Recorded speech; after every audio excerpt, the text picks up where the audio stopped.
Dishies, how is everyone? I hope you'll stay and share with me some unexpected surprises I got in the mail this week. And by this week, I mean the last month, to account for when I was out of commission, of course. First, I want to show you something I did expect, and that was this Antique Doll Collector magazine. This is the first issue I've received. I've recently subscribed to this magazine. This is the August-September issue. I enjoyed this article about Keith Kaonis. I'm not sure if I'm pronouncing that right. He was one of the founders of this magazine, and he recently passed away. And he was an avid collector of Schoenhut toys. They were the toys that are, the circus toys were made by Schoenhut, and they are featured on the cover here and in this article about Keith. And I think they are just phenomenal. They are a bit of a bucket list item for me. Schoenhut was an American toy company that made toy pianos, among other things, such as dolls and circus figures. But one day, this is something I would really like to have. I think the ones on the cover are a little bit, yeah, I particularly like these guys here. And I believe they're from the early part of the 20th century. Look at those faces. They were made out of wood. Cool, cool, cool. What I wanted to share with you was this little ad that I saw. This Jean Nordquist Designs. This really caught my eye. You can buy this little kit and make this little store. It doesn't come with the doll. You'd have to add your own doll, but it comes with all these little accessory pieces, and you build the store probably out of paper and cardboard. It's 13 inches, which I thought was a good, a good height. So it includes 70 paper toys and doll patterns, and you add your own 8-inch doll and your own little tiny toys if you have them. Look at this the storefront bottom here. Anyway, I did go on the website and look at some of the other things that she has, and I don't know, I thought that was really neat. If you like dolls and you're into miniatures like I am, you might enjoy that.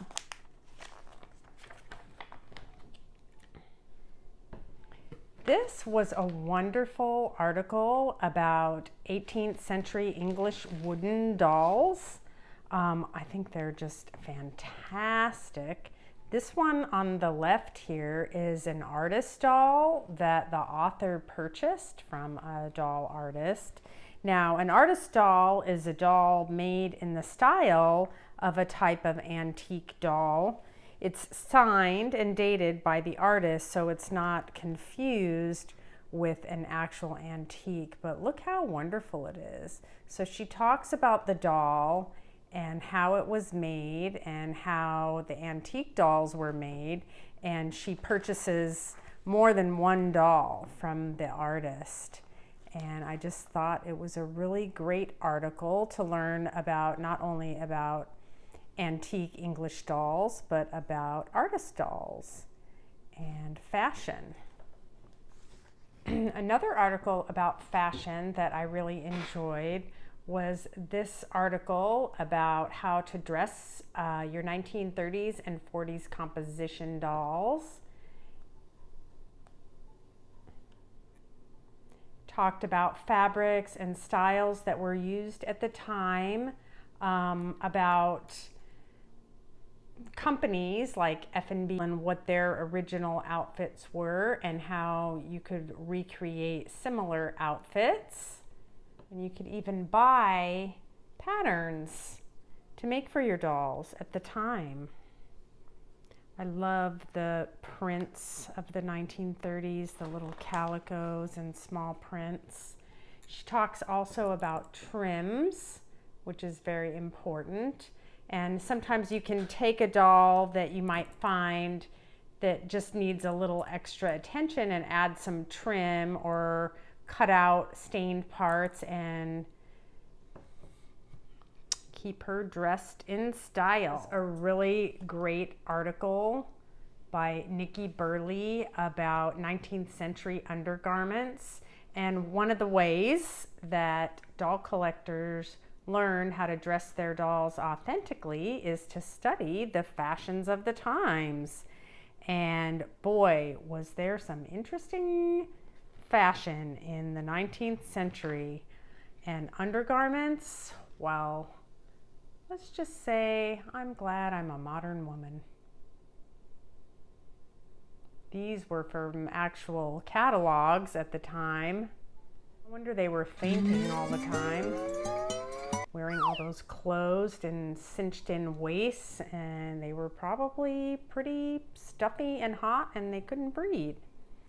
So that was my Antique Doll Collector magazine, the first one I ever received, and I really enjoyed it. So I'm looking forward to getting more of those.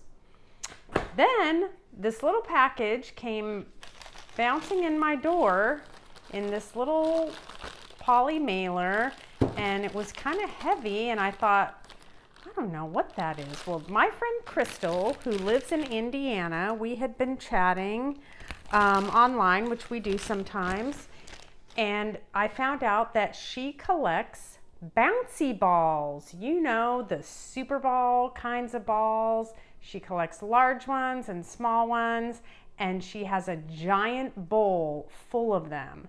And it's just wonderful. And I was talking to her about how I used to love these when I was a girl, and I can actually remember certain ones that I had. I don't know whatever happened to them. And she sent me this wonderful purpley, I'm calling it a Jupiter ball, bouncy ball. And I've just been keeping it in my work area here in the dining room and bouncing it to relieve stress. And I just love that. Thank you, Crystal. I love this ball. Yeah, that was such an unexpected surprise. And then just 2 days ago, I got a box in the mail. And who is this box from? My friend Tali from Tali's Creative Attic and Studio. She has a new YouTube channel, and she sent me more stuff. She keeps sending me stuff. She's very, very generous, and she just wants to share things with me.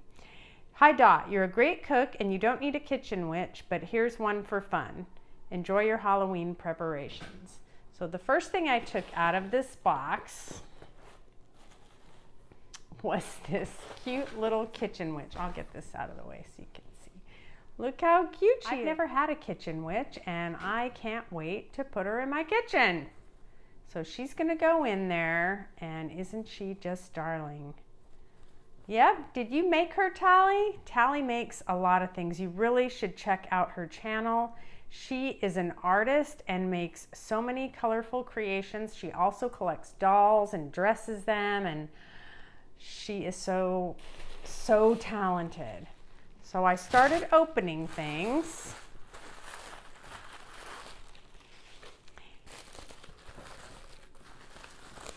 And check this out. Check this out. Sorry, the lighting is not great in here. Look at the face on this poodle.